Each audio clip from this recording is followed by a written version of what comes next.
ఆయన ఏదో లాయర్ అనుకున్నారో లేకపోతే పెద్దరాయన అనేసుకున్నారో గాని మైక్ ముందు కూసుని తెగ తీర్పులు ఇచ్చేస్తున్నారండి. అదేటయ్యా అంటే అదంటే అంటున్నారు.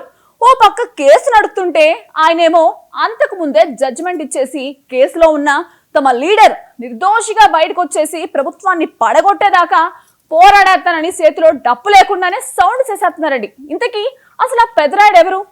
కేసు నుంచి బయటకు వచ్చే లీడర్ ఎవరు తెలుసుకోవాలనుందా? జస్ట్ వాచ్ చేయండి. తీర్పులివ్వడానికి కోర్టులున్నాయి, కానీ వైఎస్ఆర్సీపీ నాయకులు మాత్రం అవేమీ పట్టించుకోకుండా అన్ని విషయాలపై వారంతట వారుగానే తీర్పులు చెప్పేస్తారు. ఇప్పుడు ఈ పార్టీ సీనియర్ నేత మాజీ మంత్రి పేర్ని నాని కూడా అలాగే తీర్పులిచ్చేస్తున్నారు. ఆంధ్రప్రదేశ్ రాష్ట్రంలో కూటమి ప్రభుత్వంపై ఛాన్స్ దొరికితే చాలు ఘాటు వ్యాఖ్యలు చేస్తున్నారు. లిక్కర్ స్కామ్ పేరుతో మిథున్ రెడ్డిని ఈ ప్రభుత్వం తప్పుడు కేసులు ఇరికించి జైల్లో పెట్టిందని పేర్ని నాని ఆరోపించారు. తప్పుడు కేసులు ఇరికించి జైల్లో పెట్టిందని పేర్ని నాని ఆరోపించారు. నిజానికి ఆయనపై ఎలాంటి నేరం లేదని, లీగల్గా నిర్దోషిగా త్వరలో బయటికి వస్తారని తన తరహాలో తీర్పిచ్చేశారు.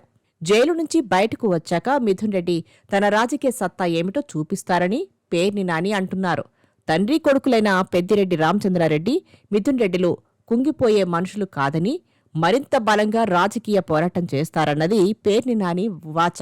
ప్రస్తుతం చంద్రబాబు నాయుడు నేతృత్వంలోని కూటమి ప్రభుత్వం చేసే తప్పులను ప్రజల ముందు పెట్టి వారికి అవగాహన కల్పించి చివరికి ఈ ప్రభుత్వాన్ని ఇంటికి పంపించే వరకు వారిద్దరూ పోరాడతారని చాలా విశ్వాసంగా చెబుతున్నారు పేర్ని నాని. మిథున్ రెడ్డి బయటికి వచ్చిన తర్వాత ఈ కూటమి ప్రభుత్వానికి చుక్కలు కనపడడం గ్యారంటీ అంటున్నారు.